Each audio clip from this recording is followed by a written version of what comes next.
My dear neighbors, my dear Indians, you have been living under lies for 74 years. Every year, India celebrates Independence Day on 15th August. But how can we verify that it is correct date to celebrate? Louis Francis Albert Victor Nicholas Mountbatten took oath on 15th August as a first Governor General, was not only a British citizen but also the Chief of Defence Staff of Britain. He never pledged to follow the Constitution or law of India, although he took his oath for granted as a loyal subject of Britain's king. In contrary, first Governor General of Pakistan, Mr. Muhammad Ali Jinnah, was the citizen of Pakistan, and Liaquat Ali Khan, being Prime Minister of Pakistan, swore an oath by a Pakistani according to the law of Pakistan.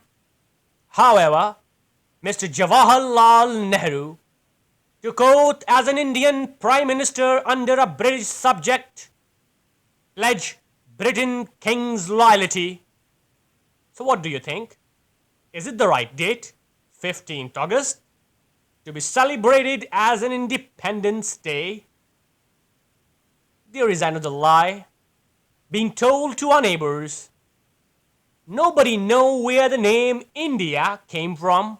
This word was used by Britishers in 17th century. The word India derives from the word Indus. The beautiful place was always called Bharat, which is a Sanskrit word. But India is neither a Sanskrit nor an Urdu nor a Hindi word. I would like to urge Prime Minister of India, Mr. Narendra Modi, since your relationship with Pakistan is not good, but you are loyal. You are loyal to your country. You are a religious person as well. Just do your nation a favor. Use the word Bharat in every official document instead of India. Bharat is the actual name of your place since centuries. And accept the truth. Say the truth. If you really want to celebrate independence, then celebrate on the 21st June, when Mountbatten resigned as a Governor General and left India. 15th August is not the right date to celebrate as an Independence Day of India.